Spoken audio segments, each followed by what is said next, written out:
Okay, so welcome everyone to the third talk of our day, which will be on Purple Team exercises by Marco, who is the lead security architect at Zscaler. And it's actually his third time at Hack Summit, so it's not a new face around here. And with that said, I will try not to take too much of your presentation time. So Marco, the microphone is yours. Thank you very much, Patrick. It's been a pleasure being here for the third time, actually. And let's kick it off talking about Purple Team exercise today. Right before, just quick introduction about myself. I have always been in the cybersecurity space, and what you can take away from this slide is actually the fact that when you're ugly, as this presentation admitted in the beginning, and you are presented at the conference, and the photographer takes pictures of you. On the left, you see what's the outcome of the picture itself. All right. Right before going into the Purple Team exercise, a little bit on why could that be helpful. So pitching a little bit about what's a typical SOC actually doing and how it runs. And again, this is a typical SOC. Naturally, what you want to do in a SOC is to take signals from all different equipments, appliances, laptops, IoT, servers, etc., and put them into a CM to actually get the alert out of it in case something is gone wrong. This needs to be actually enriched by intelligence. So feed from external threat intel companies or internal if you have any, or if the customers, they have any. They normally don't go directly into the CM. What they do is they go into a correlation DB so that you can correlate them up front, sending them to the CM with, I don't know, the CMDB, your asset manager, or whatever. And what you want to get out from the signals and the threat intel is, in case something is going wrong, to get the right alerts. Now, alerts can be pretty easy analyzed by security analysts if the CM has the right workflow and the right playbooks, or the playbooks already in place. And otherwise, it will be declared as an incident and it goes to the next level, layer 2. So analyst layer 1, what they do is they process mainly IOCs. Level 2, what happens? They do an investigation with the level 2 analyst to understand what is exactly going on, because maybe it's not a clear alert coming out from the CM immediately, is not a clear IOC, and they can do more queries to inspect what is really going on. And these guys, they do custom queries. Let's talk about, I don't know, Sigma rules, Sierra rules, whatever is needed actually to have more in-depth inside some kind of signals. And then you have the kind of freelancer threat hunters, and they constantly do continuous analytics to enrich, first of all, the correlation DB with more IOCs and creating new rules and new playbooks. Now, given this, what happens is over the time, data volume and complexity increase. That's it, because you add more signals, more appliances, more equipments, which means log volume is increasing, and it becomes a less effective CM because it needs more time to compute what is actually needed. Correlation can be an issue, so true positive, false positives as well, they will increase. Visibility through SSL decryption can be an issue because it's resource consuming, sandboxing as well, and automation, so creating new playbooks, creating new workflows, being able to actually be proactive becomes more and more complex. What happens on the people side of the SOC? This is what happens. Naturally, operational efficiency decrease, and this leads to making them not that happy. So you have a more increased employee turnover. This increase as well, obviously, due to the logs, due to the volume of information that you have to parse, mean time to detect, mean time to contain, and to repair increase as well. And you go from a position where in the beginning, probably it was more kind of proactive alerting, so proactive cybersecurity reaction, to more reactive defense, slowing down this whole process. Now, what can be done to actually keep up with these things? So regardless if the volume of data, computational time increase, true positive can be lowered down, etc., is through a Purple Team exercise. It's made up of many different figures, and over the years has changed a little bit. So in the very beginning, it was not really Purple Team exercise. It was just made by pen testers. And pen testers, they have the allowance from the company to actually make a sort of audit throughout hacking test to understand what could be performed and what therefore are the vulnerability and the weaknesses before they happen, so that the company could actually repair, fix, patch before something actually happens. Pen testers typically are hired from outside the company, and they provide back very in-depth and very nice feedback of their job throughout the report, which is normally is a kind of PDF file coupled with some Excel information, CSV data, etc. Very comprehensive, very detailed, but still something that is done point in time, in couple of time on a year, etc. Or and it's still something that is done outside the company. So what some companies started to do is going to a red team. Red team is typically a group of people which perform like a pen tester. They do almost the same job. The thing is, it's not one, it's a group of people.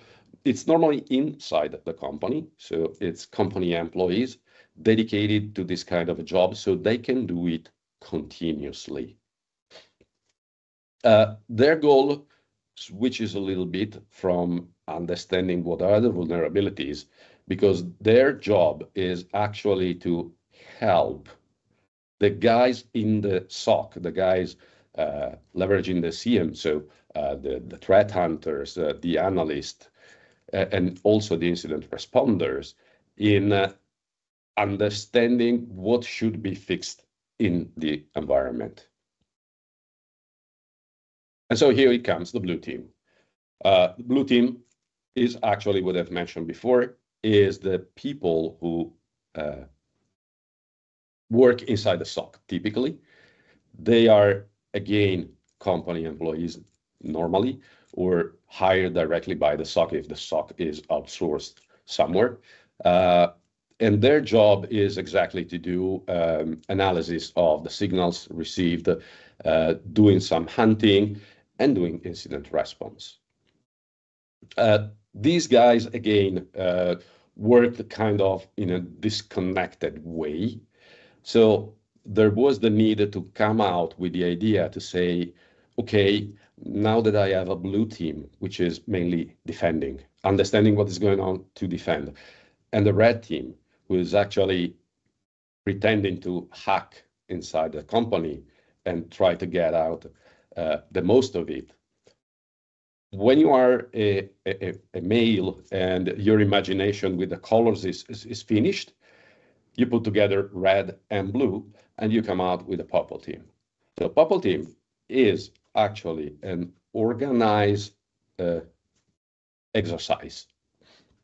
The exercise has the goal to pull together red team and purple team. They share all the information other than, for example, the pen testers or the red team alone, where they can just perform the attack without advising anyone inside the company. The purple team is made of red team plus the blue team. The red team will tell the blue team what we are doing as test, and the blue team will need to understand, okay, now I know these guys are coming in with this testing, or testing this vulnerability, testing these informations. Do I have all the signals needed? Maybe I'm missing something. I need to enrich my CM. Or maybe I don't have enough threat intel to actually parse correctly and understand what signal is coming in. And then obviously find the best way to block the attack going on, even if it's obviously a simulation. So Purple Team is a joint exercise sharing in all information between a red team and a blue team. Goals, prioritizing obviously new risk and new threats, and trying to make this, the CM and all the SOC, more proactive other than reactive. So understanding what kind of new playbooks should I write out of this Purple Team exercise. I understood that I got no signals, or I understood all the signals, but I was not ready to actually take an action to react to what was going on. So as an incident response performance, I was performing poorly. Therefore, I need to do more playbooks. I need to tweak or patch or do something better, maybe involving also my change management, etc., etc. Those are all the goals of a Purple Team exercise. Now, I have had the pleasure to do it several times to several customers. So other than these initial things, just to set the scene about it, what's the best way to actually run it? First of all, create an environment which is parallel to the production environment. You don't want to mess up really with the real production environment.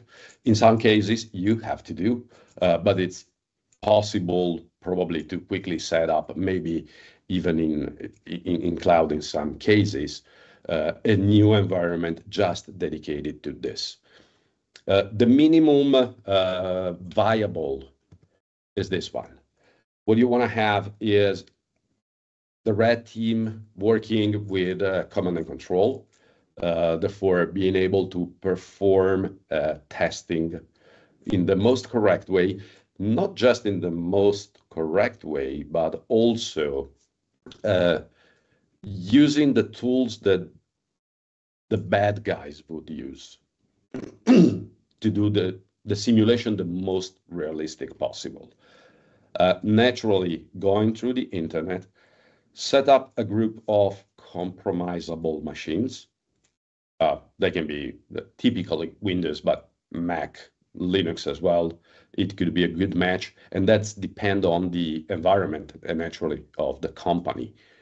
And those machines, other than being attacked, they should be attached to the CM or to the SOAR itself, so that whatever is done by the red team goes as an input in terms of signals to the CM itself.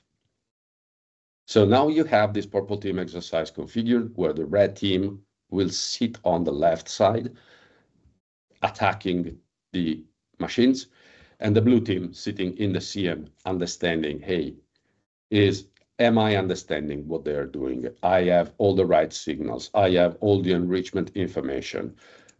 Do I have a good playbook to actually react to this information? Do the playbook actually works?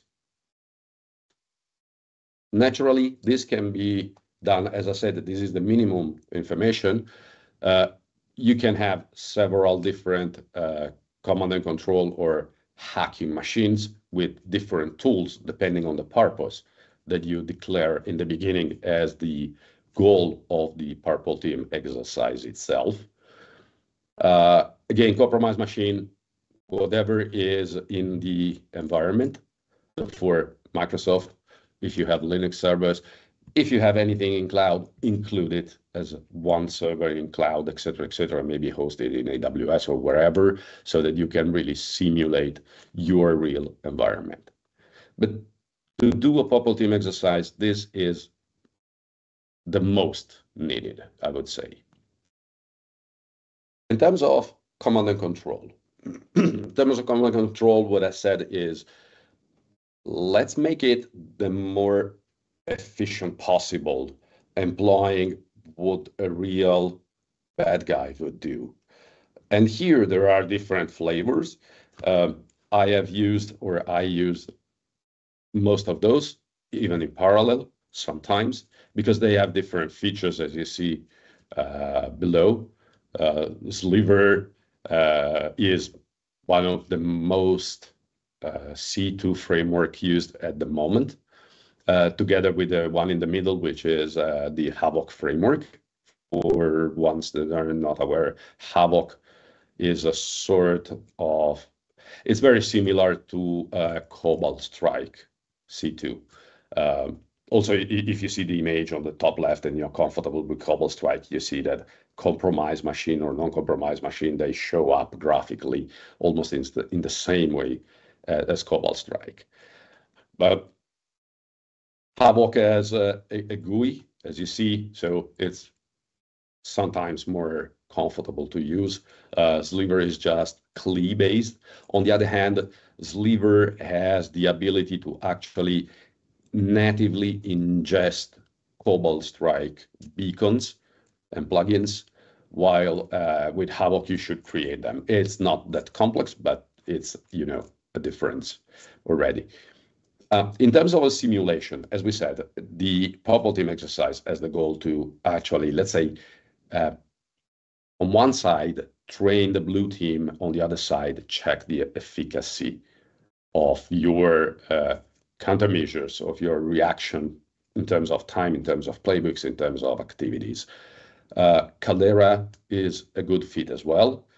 It doesn't do real life hacking attack, but it's very, very usable in case of a Purple Team exercise. I'll show you in the next slide the reason why.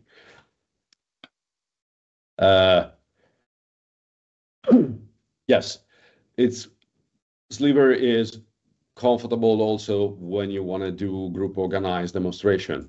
What I mean, I want to understand if I am able to prevent attacks coming in from, for example, Blackbuster, Clop, Lockbit guys, etc. The same can be done with Havoc, but it's more, it requires more tweaking. Caldera, again, is a good fit in this case. I am not pushing any of those. I have used myself as well, Merlin. So it really depends on what you have to do, what you have to test. I am talking C2 here, but obviously I have used also Burp for some things. I have used as well, obviously, Metasploit. It helps in the early stages of the kill chain, especially when you get to do some information gathering, etc., scanning the surface, the surface to find the hackable surface, actually. But Caldera helps in automating a Purple Team exercise and helps in providing out all the outcome. By any chance, Caldera has been written by it's published by the MITRE. The 4 has this nice feature among all the others where you can really set agents and do whatever you like. Has this nice feature to obviously being written by the MITRE itself. It leverages red atomics. Red atomics are non-malicious testing that you can perform. And you have a full list aligned with the MITRE TTPs. You see at the bottom of the slide, the echo test, etc., is the red atomic PowerShell to actually exploit a given TTP. The other thing that's interesting with Caldera is the fact that if you see the last line, you always have a cleanup. Therefore, even if you are doing something, and because you have to do in a real production environment, Caldera is safer, just because if you mess up something, you have always the way to remove all that you have done, like implanting malicious files, which, by the way, are simulated, so they are non-malicious. But yeah, red atomics is kind of nice. On top, Caldera can leverage what is called Compass or control compass. Compass is a feature, again, by MITRE, which says, it's a public website. If you go on Control Compass, if you just find it. It actually maps with the MITRE techniques all that is all the techniques employed by groups. You can choose by, for example, for verticals. You can choose for geography. So you can say, I want to see the techniques used to attack the, let's say, finance company in Poland, or the I don't know, telecommunication companies in Italy, etc., etc. Control Compass will provide you with a list of the groups attacking and with all the TTPs collected by all these groups in a MITRE navigator fashion, as you see in the image. And so you know that when you have this mapping with the MITRE navigator, you come out also with a JSON file, not only with a CSV or something. And this JSON can be directly imported into Caldera.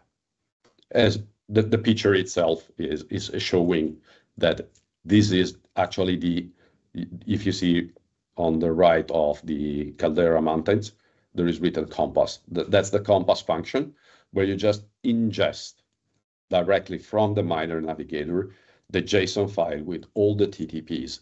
This will call back the relative red atomics and start firing them. The other good thing is when you use Caldera, you can group machines. So with a real life C2 or with Metasploit, etc., you have to create scripts. If you want to run, for example, one particular attack on a group of machines and a different attack on a second group of machines, or you have to do one by one. With Caldera, you can create agents and you can group those agents. So you can say these three machines are part of group 1, these other machines are part of group 2, and I want to run this particular TTPs on group 1 and this particular TTPs on group 2. The efficacy of this is especially when you have branches and when you are an international company. Because maybe, let's take the example from before, finance company. Maybe a financial company is attacked by a different group or is threatened by different groups, depending on the fact that the headquarters is in one country and maybe some branches are in a different continent. Therefore, you might want to try different things and different TTPs as well. So automation is easier. Obviously, you have to understand and be careful about the fact that, again, as you see below, is just a simulation. Everything that is run is a red atomic thing, is not harming, is not really malicious. With Havoc, by chance is my favorite one. With Havoc, you can do malicious stuff really easier. The difference is the automation. Think about when you do a Purple Team exercise, you have limited time. You can't go ahead for months in doing it. So when I do for some of our customers, I have a typically kind of 4 hours time frame, because these guys, they need to actually react in case of attacks. They cannot leave their job for that long. In some cases, you can have it divided in, I don't know, 1 hour per week. So it lasts for 1 week, but it cannot last that much. Therefore, sometimes simulation is better on one side, is as a downside for other scenarios. So pick and choose whatever is best, not excluding other tools. I am talking about Sliver, Havoc, and Caldera, but again, as I said, Merlin itself, Metasploit, other tools can be helpful. But actually, it makes sense to have everything structured, not only with a kill chain, but also with MITRE. Reason being is, again, MITRE can be easily ingested inside the SOC, coming out as a JSON file. I guess everybody's comfortable with MITRE TTPs. When you can ingest it, you can use it into your CM to actually create playbooks that apply to particular TTPs. So automation, especially if the CM is a SOAR, let's say it's Phantom other than Splunk Enterprise Security, creating playbooks, ingesting also the MITRE information helps in narrowing down what you have to do in terms of hunting, researching, analysis, and obviously, in this case, reaction. Therefore, planning the Purple Team exercise is a matter of understanding what you really want to do, what you really want to test, and have it structured, obviously with the kill chain, but as you see in the bottom, align also with the MITRE techniques. So in this particular case, we are testing establish foothold, deliver the malware, install the malware, steal credential, and do a sort of lateral movement, and to steal data and install the ransomware payload together to exfiltrate data. Those are mapped to the real techniques. So establish foothold has been used, technique 1566 from the MITRE, deliver malware 1104, etc., etc., etc. This is the mapping. Now, other than this mapping, what else you would need to do? You will need to understand the scope of the Purple Team exercise itself. As we said, we have the ability to run single tests. As well, we have the ability to run a chain of testing depending on what we want to pursue. I have done for people telling me, oh, I am particularly scared about a group. So in this case, the first thing would be to understand what are the TTPs employed by these particular groups. On the left side, you have several. I am taking here the example of club.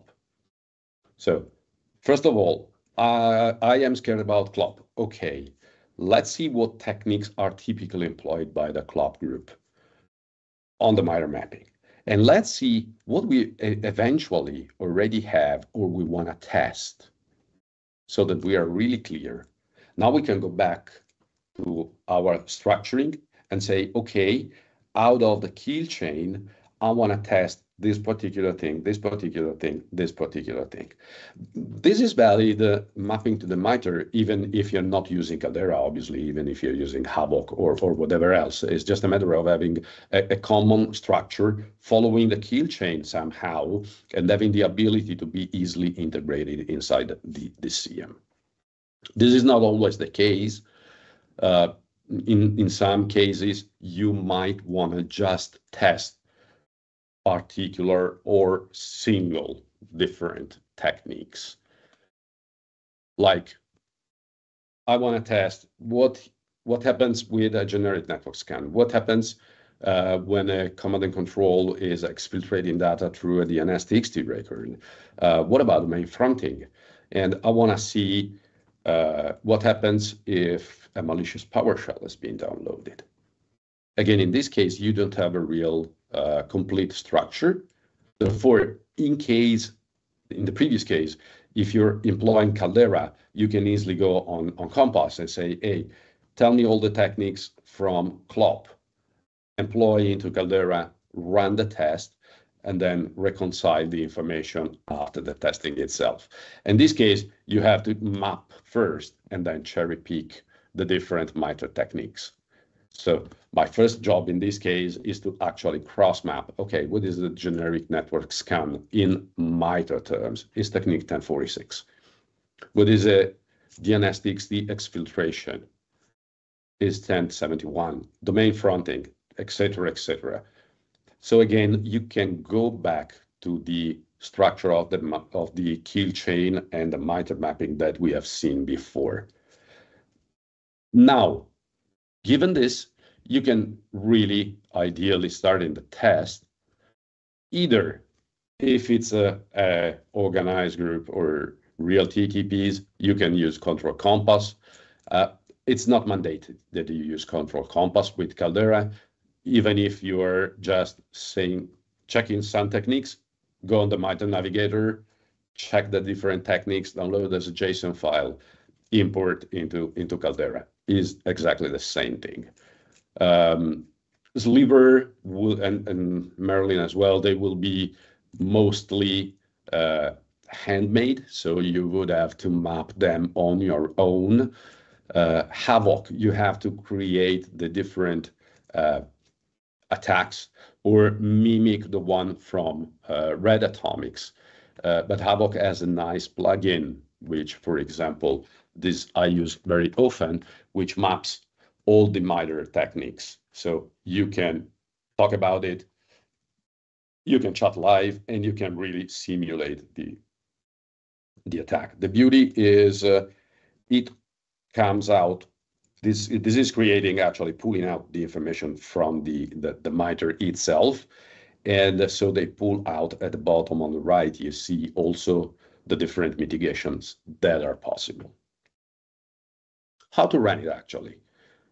Now we understand, okay, we want to understand what we can do in case CLOP comes in. Let's map the different techniques. Let's map it to the MITRE. Let's implement those with our, I don't know, Havoc, Caldera, whatever it is. Now we're ready to run. What would you do? Typically, I prefer to pair up 2 guys per compromised machine. I would like to have an analyst or a hunter and an incident responder for each of the machines. So whenever you do one test, let's to be easy, let's go one attack. You have one person understanding what is going on and the other guy ready to think about, okay, how should I remediate it? So on one side, you have one person saying, as a company, I have all the information, all the signals needed to understand that, okay, this is CLOP coming in. On the other hand, you have someone saying, am I ready to take action in case I see this kind of signaling? And when I say I am ready, it could be manually from the incident responder. It could be the fact that you already have a playbook that automatically, in case of SOAR, for example, can take action. But really, how can I mitigate? This is the best fit. No more than 2 people per machines. That's not really suitable. So planning the environment itself, you should think about how many machines do I need in those kind of terms. I have 20 people participating, you need 10 machines. I have 50 people participating, you need 25 machines. And obviously, it's a good mix to have 50-50 between threat hunters and incident responders. Peer up in teams, run the exercise, and how actually, what is the best way to run it, in my opinion? This is the way to run. On the top, right below the title. Okay, I am now going to run technique 1104. Give a little bit of the context. That's accordingly to the MITRE. This is the tactic, this is the technique, this is how it works. Being able to explain a little bit more than just in word terms, but okay, this is downloading a macro-enabled Excel file which contains a malicious link, which actually goes to, I don't know, a particular GitHub repository to download the payload, etc., whatever it is. Show where you are, top right, in terms of the kill chain. Hey, I am doing a command and control callback to install a new payload, for example. So you're right after the phishing thing. Then run the exercise. Well, sorry, run the technique, run the threat, run the attack. Give the people a little bit of time. Out of my experience, if they're not new buyers, 10 minutes, 15 minutes is more than enough for them to actually check the logs the way they like. They can go on the CM, they can go on the particular appliance, I don't know, a VPN concentrator, wherever they want, pull out the logs. Naturally, in the CM, there should be already everything. So they can understand what is really going on. What is this technique 1104 really doing? What signals I see to understand that this particular technique is actually running on my environment. After these 10 minutes, you have the guys checking the logs, understanding what is really going on. And from here, they can really, first of all, the hunter or the analyst can understand, yes, I see that this is coming in. I see that these signals are coming in. I see this is CLOP. I see this is technique 1104. Or I see, maybe they don't know that it's technique 1104 if there is no correlation with the MITRE inside the CM, but they know that, oh, okay, this is a macro-enabled Excel file coming in, or whatever.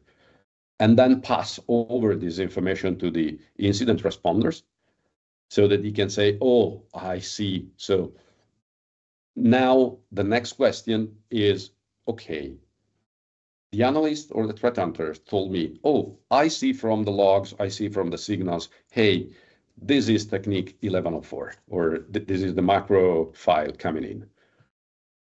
And now give a little bit more of time saying, okay, and what would be, in your opinion, the best way to actually prevent this kind of attack? And make it an open discussion. Is better the URL filtering? Yes, but you can't URL filter, I don't know, G drive, because this file was coming down from G drive. So okay, so probably better if I parse it through a sandbox. Okay, do you have a sandbox correctly configured? Can you actually do that? Let's try. Let's send a file to the sandbox itself. Let's detonate it and understand how it works. Once you have all those informations, so you have one guy understanding, yes, I have the signals, this is what is happening. And on the other hand, you have the incident responder say, yeah, this would be the remediation or the technique to actually prevent or defend from this particular attack using the sandbox, or using URL filtering, but as a second option, or I don't know, configuring a rule on the secure web gateway or on the file, whatever it is. Or let them understand, hey, I already have a playbook for this. It will be mitigated automatically. That's fantastic. Now you can go to the second part saying, and you are right, actually, because MITRE tells you that the mitigation in this case would be intrusion prevention. I was talking sandbox, but it doesn't matter. It's just an example. Intrusion prevention, and actually in your environment, below, in the last box here below, you see, okay, and I can do that by using my particular sandbox or this VPN concentrator, whatever it is, to actually mitigate it, or I have this intrusion prevention from company XYZ that will actually prevent it. At the end of the exercise, when you have run all the techniques, make a checkpoint. The whole thing about a Purple Team exercise is to be able to understand if you can withstand particular attacks or particular groups, particular threats. The fourth, make a document saying, hey, if this happens, I am missing these signals. So I know that I need to add more signals to my CM. Maybe because I'm not pulling all the logs from all my environment, or maybe I am weak in external threat intelligence enrichment of my data and information, as well as, yes? I'm sorry, I hate to interrupt, but I'm pretty sure we're gonna have to kind of slowly cut this out here, because we already ran through the entire break and the intervention time. Well, that's the finish line. Take all the information in order to optimize and adapt your company to. And Patrick, thank you very much. This was the real finish of the presentation itself. Okay, so very close. Okay, thank you, Michael, for the very insightful presentation. And I'm afraid, since we kind of already are supposed to start the next talk, I don't think we actually have time for questions. There was a one on the chat, but I think we might take this one because it's a quick one.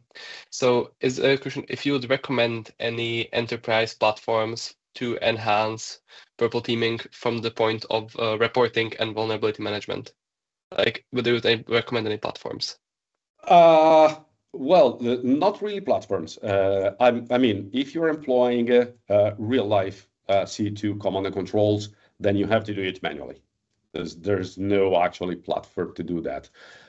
Caldera is an embedded one. Caldera comes out with an automated report of, hey, this is what happens. Caldera, I will show in the red team, but Caldera is also blue team part. So you can really simulate a complete exercise, and Caldera will provide you all the outcomes in a graphical format and PDF format as well.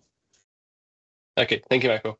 So I think this is a very insightful presentation, and we can leave it here since we're just about to start the next talk in a few seconds. So hope to see everyone there. Thank you, Michael. Thank you very much.